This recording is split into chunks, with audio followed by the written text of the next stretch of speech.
Hello everyone, welcome. और मैं हूं आपकी डाइट और न्यूट्रिशन एक्सपर्ट मधुलिका। आज इस वीडियो में हम बात करने वाले हैं नेचुरली थायराइड रिवर्सल जर्नी के बारे में कि आप लोगों को अगर अपने थायराइड को रिवर्स करना है, चाहे वो आपको रिसेंटली डायग्नोज हुआ हो या फिर कई साल पुराना थायराइड भी हो, अगर आप उसको नेचुरली रिवर्स करना चाहते हैं तो आपको स्टेप बाय स्टेप इस जर्नी में कौन कौन से प्रोसेस जो है वो करने चाहिए, ये इस वीडियो में आज मैं आप लोगों को बताने वाली हूँ। इसका एकमात्र जो कारण है वो ये है कि अक्सर लोग ये सोचते हैं कि अगर आप अपने थायराइड को रिवर्स करना चाहते हो तो आपको या तो एलोपैथिक मेडिसिन या फिर होम्योपैथिक मेडिसिन या फिर आयुर्वेदिक मेडिसिन का सहारा लेना चाहिए और आपका थायराइड रिवर्स हो जाएगा। नो डाउट ये मोडेलिटीज जितनी भी हैं ये भी काम करती हैं, लेकिन आप अपने लेवल पर क्या कर सकते हैं वो आज इस वीडियो में मैं आप लोगों को बताऊंगी। और कई बार ये सारे स्टेप जब आप फॉलो करेंगे जो इस वीडियो में मैं आप लोगों को बताने वाली हूं, तो हो सकता है आपको किसी भी तरह के मेडिसिन की जरूरत ही ना पड़े। और इसी वीडियो में मैं आप लोगों को ये भी बताऊंगी कि कब आपको मेडिसिन का सहारा लेना चाहिए, स्पेशली जब आपको एलोपैथिक मेडिसिन की मैं बात करूं तो चलिए ज्यादा टाइम नहीं लेंगे और सबसे पहले हम बात करेंगे इस थायराइड रिवर्सल जर्नी में नेचुरली जो रिवर्स कर सकते हैं उसमें आपको किस चीज का सहारा लेना चाहिए। फर्स्ट स्टेप की अगर मैं बात करूं तो वो है कंप्लीट ब्लड टेस्ट। जी हाँ, हम लोग क्या गलती करते हैं, जब भी हमें थायराइड डायग्नोज होता है अक्सर डॉक्टर्स भी यही बोलते हैं कि आप अपना थायराइड जो है वो हर 3 महीने में टेस्ट करवाते रहिए कि बढ़ रहा है या फिर कम हो रहा है, लेकिन ये नहीं है सही तरीका ये है कि जब भी आप अपनी थायराइड रिवर्सल जर्नी को स्टार्ट करते हैं आपको अपना फुल बॉडी चेकअप करवाना चाहिए। और यहाँ तक कि अगर आप हर 3 महीने में अपना फुल बॉडी चेकअप भी करवाते हैं तो ये भी ट्रस्ट में आपको बहुत सपोर्ट करेगा। उसका रीजन ये होता है कि अगर आप अपना कंप्लीट ब्लड टेस्ट करवाते हैं तो आपको पता चल जाएगा कि आपका जो थायराइड ग्लैंड है वो कितने % काम कर रहा है। पहली बात तो ये हो गई क्योंकि आपका TSH बढ़ा हुआ है, समटाइम T3 एंड T4 भी नॉर्मल रहता है। उसके अलावा आपका जो लिवर फंक्शन है वो कितना प्रॉपरली काम कर रहा है, जैसे आपका SGPT हो, SGOT, ये सारी चीजें प्रॉपर है कि रेंज में है कि नहीं है, या फिर आपका जो जो आपका लिवर प्रोफाइल है वो गड़बड़ तो नहीं है। क्योंकि अगर आपका लिवर ठीक तरीके से काम नहीं कर रहा है, आपका फैटी लिवर दिखा रहा है ग्रेड 1 या ग्रेड 2 या फिर किसी भी तरह का लिवर प्रोफाइल में प्रॉब्लम है, तो आपको सबसे पहले उसके ऊपर ही काम करना है, ना कि आपको सीधा जो है थायराइड की मेडिसिन लेना शुरू कर देना है। सेकेंड थिंग, आपका जो आपका गट बैक्टीरिया होता है, जिसे आपकी किडनी भी होती है, तो यहाँ पर भी आपको देखना बहुत जरूरी है कि यहाँ पर तो कोई प्रॉब्लम नहीं है। इसीलिए कंप्लीट ब्लड टेस्ट जो होता है वो बहुत वैल्यूएबल होता है एक थायराइड पेशेंट के लिए। अब मैं आपको ये बताऊंगी कि अगर आप एक थायराइड पेशेंट है और आप अपना ब्लड टेस्ट करवाते हैं और आपका जो TSH है वो तकरीबन 10 से बहुत ज़्यादा है, 20, 30, 50 या फिर 100 क्रॉस कर रहा है, इतना ज़्यादा आपका TSH बढ़ा हुआ है, उस कंडीशन में आपको किसी भी एंडोक्रिनोलॉजिस्ट से अपने लिए थायराइड का जो मेडिसिन होता है, जैसे थायरक्सिन है, थायरोनोम है, एल्थ्रॉक्सिन है, लिवोथायरॉक्सिन है, इस तरह की जो मेडिसिन डॉक्टर प्रिस्क्राइब करते हैं डोजेस के साथ, वो आपको ले लेना चाहिए। क्योंकि सबसे पहले प्रायोरिटी ये होती है कि इतना ज़्यादा अगर आपका TSH हाई है तो आपके जो सिम्टम्स हैं वो भी काफ़ी सीवियर हो सकते हैं। इनफैक्ट बहुत सारे लोग ऐसे होते हैं उनके एनर्जी लेवल्स इतने ज़्यादा डाउन हो जाते हैं कि वो डेली बेसिस पर जो अपने रेगुलर काम करना जो उनका ज़रूरी होता है वो भी वो लोग नहीं कर पाते हैं। और साथ साथ इसमें वेट गेन जो होता है वो बहुत तेजी से देखा जाता है, तो कई बार इस तरह की मेडिसिन लेने से आपका जो वेट गेन होता है वो भी धीरे धीरे करके थोड़ा रिड्यूस होने लग जाते हैं। लेकिन यहाँ पर एक चीज़ मैं आपको बोलना चाहूँगी, इसका बिल्कुल ध्यान रखिए कि जो आप थायराइड की मेडिसिन लेते हैं, स्पेशली अगर आप एलोपैथिक मेडिसिन ले रहे हैं, तो ये ट्रीटमेंट नहीं होता है। ये सिर्फ सिंथेटिक हॉर्मोन्स है जो आपकी बॉडी किसी वजह से नहीं बना पा रही है और आप ऊपर से ले रहे हो। लेकिन ये सप्लीमेंट, ये इस तरह के सिंथेटिक सप्लीमेंट्स ही होते हैं ये, जिसमें T4 के सप्लीमेंट्स होते हैं, ये जो थायरॉक्सिन, एल्थ्रॉक्सिन जिनकी मैं बात कर रही हूँ, ये भी आपकी बॉडी के अंदर तभी काम करेंगे गाइज जब आपकी बॉडी में T4 से T3 का कन्वर्जन प्रॉपर होगा। इसके ऊपर मैंने बहुत सारे वीडियोस बनाए हुए हैं, आप चाहें तो देख सकते हैं। कमेंट सेक्शन में भी लिखकर बताइएगा कि आपका प्रॉब्लम जो है वो किस तरीके का है, क्योंकि जो सिम्टम्स होते हैं उसी के अकॉर्डिंग जो होता है वो ट्रीटमेंट किया जाता है। तो ये आपके लिए बहुत ज़रूरी है कि सबसे पहला स्टेप आपका होना चाहिए, आपको अपने कंप्लीट ब्लड टेस्ट करवाना चाहिए, ना कि सिर्फ थायराइड प्रोफाइल। इसके अलावा हर 3 महीने में आपको थायराइड तो टेस्ट करवाना ही चाहिए, लेकिन बीच बीच में आपको फिर से अपने कंप्लीट जो बॉडी टेस्ट होता है उसको भी करवाना चाहिए, ताकि आपको ये पता चले कि आपका लिवर जो है वो अब कितना इम्प्रूव कर रहा है, या आपकी किडनी कितने इम्प्रूव कर रही है, या फिर आपकी बॉडी के अंदर अगर B12, D3, आयरन सीरम, ये सारी चीज़ें अगर इम्बैलेंस हैं या कम हैं, तो इसमें भी आपको अच्छे सप्लीमेंटेशन या फिर फूड में ही इन सब चीज़ों को इनकॉर्पोरेट करके अपने जो प्रॉब्लम है या जो डेफिशिएंसीज हैं उनको फुलफिल किया जाता है। तो देखा फर्स्ट स्टेप कितना इम्पॉर्टेंट है आपको अपना फुल बॉडी चेकअप करवाना।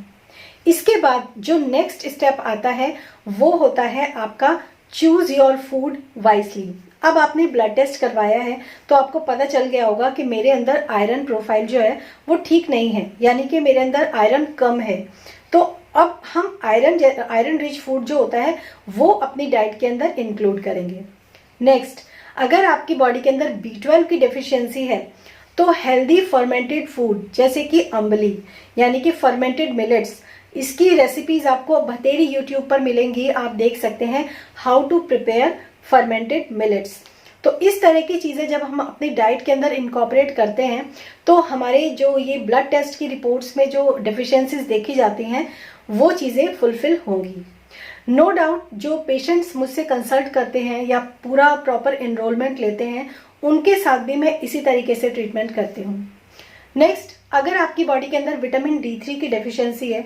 डिपेंड करता है कि आपकी जो डेफिशिएंसीज हैं वो किस लेवल की हैं, मतलब लोअर है, बहुत कम है, या फिर मिडिल रेंज में है, तो इसके हिसाब से ही सप्लीमेंट से फुलफिल होगा या फिर आप फूड से भी इसको रिकवर कर पाएंगे, ये डिपेंड करता है। इसके साथ चूज योर फूड वाइजली में सेकंड स्टेप आता है कि आपको ऐसा खाना जो कि अनडाइजेस्टेड होता है, जैसे कि टोफू हमारे लिए अच्छा नहीं होता है जो थायराइड पेशेंट होते हैं, या फिर रेड मीट, ये बिल्कुल भी सही नहीं होता है, मैदा, जंक फूड, इस तरह के जो खाने होते हैं वो आपको अपने डाइट से बिल्कुल ही एलिमिनेट करने पड़ेंगे। इसका मतलब ये है कि आपको होम फूड जो होता है, होम कुक्ड फूड जो होता है, उसको ही इम्पोर्टेंस देनी है। अब होम कुक्ड फूड में भी ये चीज़ हमेशा ध्यान रखिए कि घर में अगर आप मैदे से बनी हुई कोई चीज़ खा रहे हैं या फिर ऐसा खाना जो थोड़ा सा इजी टू डाइजेस्ट ना हो, ऐसा खाना खा रहे हैं डाइट, उसको भी आपको अवॉइड करना ही पड़ेगा। तो अब हम बात करते हैं तीसरे स्टेप की, यानी कि थर्ड स्टेप की। तो इस थर्ड स्टेप में हमें क्या देखना है कि हमें अपने माइंड और अपनी बॉडी को जहाँ तक हो सके रिलैक्स रखना है। गाइज एक चीज़ हमेशा ध्यान रखिए, जितने भी हाइपोथायराइड के पेशेंट होते हैं 90% पेशेंट वो होते हैं जो अपने वेट से काफ़ी परेशान होते हैं, यानी कि ओवरवेट होते हैं। और ओवरवेट होने की वजह से ही वो लोग एक्सट्रीम एक्सरसाइज, ऐसी एक्सरसाइज पर चले जाते हैं जो कि काफ़ी ज़्यादा इरिटेबल होती है, उनकी बॉडी को भी इरिटेट करती है, उनके माइंड को भी इरिटेट करती है, और साथ साथ उनके जो इमोशंस होते हैं वो भी डैमेज होते हैं। उनकी जो सेल्फ एस्टीम होती है, जो उनकी वर्थ होती है, वो भी कहीं ना कहीं डैमेज होती है। उसका रीज़न ये होता है कि वो हमेशा ही, क्योंकि वो मोटे हैं इसलिए वो अपने आप को अंडर एस्टिमेट करते हैं। ऐसा बिल्कुल नहीं है, अगर आप मोटे हैं तो आपको अपने आप को अंडर एस्टिमेट करने की ज़रूरत है, बल्कि खान पान से और सिर्फ हल्की फुल्की जो एक्सरसाइज होती है या फिर योगा, या फिर आपको अगर मैं कहूँ तो सिंपली वॉक करने से भी आप अपने वेट को बहुत जल्दी श्रेड कर सकते हैं, अगर आप जो बताए हुए स्टेप्स हैं उनको प्रॉपर फॉलो करते हैं। इसके अलावा आपको अपने माइंड और बॉडी को भी बिल्कुल रिलैक्स रखने की ज़रूरत है। एक चीज़ हमेशा याद रखिए, कभी भी क्रैश डाइट नहीं करनी है, कैलोरी रिस्ट्रिक्टेड डाइट नहीं करनी है। अगर आप ये सोचते हैं कि आप नाप तोल कर खाना खाएंगे या फिर कैलोरीज को रिड्यूस करेंगे बहुत ज़्यादा, उसके साथ साथ आपके जो न्यूट्रिएंट्स हैं वो भी रिड्यूस हो जाएंगे और क्रेविंग्स अपर लेवल पर रहेगी, एक नेक्स्ट लेवल पर आपकी क्रेविंग्स रहेंगी, और जैसे ही आपकी वो क्रेविंग्स टूटेंगी, आपका जो डाइट है, जो आप नॉर्मली भी खा रहे थे, वो भी सारा खराब हो जाएगा। तो एक चीज जो ये स्टेप में आपने देखी कि माइंड को भी रिलैक्स रखना है, बॉडी को भी रिलैक्स रखना है और वेट लॉस के पीछे बिल्कुल नहीं भागना है। स्टेप्स को आप फॉलो करेंगे, धीरे धीरे करके आपका वेट भी रिड्यूस होने लग जाएगा। जो इसके बाद जो नेक्स्ट स्टेप आता है वो आता है, क्योंकि लोग मोटे हो जाते हैं तो वो अपनी डाइट से जितने भी हेल्दी फैट्स होते हैं या फिर जितने भी फैट्स जो हमें एनिमल सोर्स से मिलते हैं या फिर प्लांट बेस्ड सोर्स से मिलते हैं, वो सारे फैट्स जो होते हैं वो अपने डाइट से कट डाउन कर देते हैं। लेस ऑयल यही उनके दिमाग के अंदर चलता रहता है, क्योंकि ऐसे ही वीडियोस जो है वो यूट्यूब पर भरे हुए हैं वेट लॉस के लिए। गाइस, एक चीज हमेशा ध्यान रखिए, वेट गेन अगर आपको हुआ है, अगर आपको थायराइड है और आपको वेट गेन है, उसका जो प्रोसीजर होता है ना रिवर्स करने का, वो डिफरेंट होता है। लेकिन अगर आपको थायराइड नहीं है और आपका वेट गेन बहुत ज्यादा हुआ है, मोस्ट प्रोबेबली ऐसा हुआ हो आपने पास्ट में बहुत ज्यादा हाई कैलोरी जो फूड होता है वो लिया हो, या फिर आपने हाई फैट डाइट लिया हो, या फिर आपका लाइफस्टाइल प्रॉपर ही खराब हो, उस कंडीशन में जो वेट लॉस की जर्नी होती है वो थोड़ी डिफरेंट होती है। पर हाइपोथायराइड के पेशेंट के लिए जो वेट लॉस की जर्नी होती है उसमें आपको हेल्दी फैट्स जो हैं उनको जरूर इंक्लूड करना है। इसके अंदर आपके आते हैं नट्स एंड सीड्स, आपका आता है सिसमी ऑयल यानी कि तिल का तेल, सूरजमुखी का तेल यानी कि सनफ्लावर ऑयल, यानी कि आप इसमें तिल का तेल जो होता है वो तो इस्तेमाल करेंगे, साथ में कोकोनट ऑयल बहुत अच्छा है। ये सारे हेल्दी फैट्स जो होते हैं बहुत अच्छे होते हैं एक थायराइड पेशेंट के लिए, खासकर जब उसको अपने थायराइड को रिवर्स करना है और जब उसको अपने वेट को भी रिड्यूस करना है।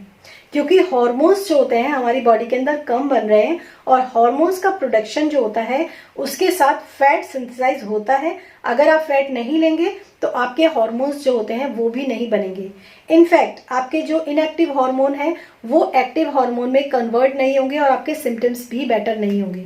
तो आपको अपनी डाइट के अंदर हेल्दी फैट्स एक मॉडरेशन में जरूर यूज करना है फर्स्ट डे से ही।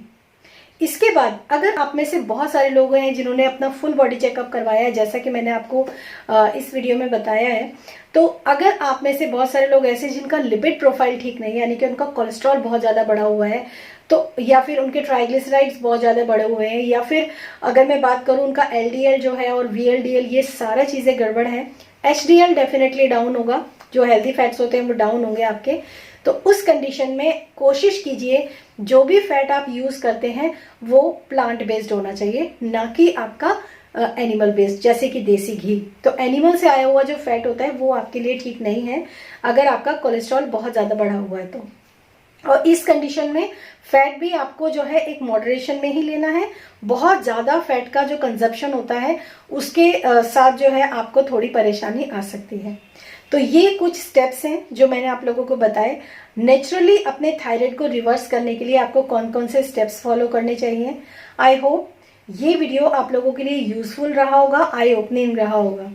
और इसी तरीके से आपको अपनी जर्नी स्टार्ट करनी है। नो डाउट आप मेडिसिन खाते हैं, इट्स ओके, आप मेडिसिन खाएंगे, आप तब भी इस लाइफ जर्नी को स्टार्ट करेंगे तो धीरे धीरे देखेंगे कि सेम डोज पर आपका TSH डाउन हुआ, और नेक्स्ट टाइम जब आप डॉक्टर के पास जाएंगे तो आपको फॉर एग्जाम्पल अगर आप 50 mcg ले रहे हैं तो वो आपको ऑटोमेटिकली 25 mcg पर डाल देगा। तो ये बहुत ही अच्छा तरीका है अपने थायराइड को रिवर्स करने का। आई होप ये वीडियो आपको पसंद आया होगा।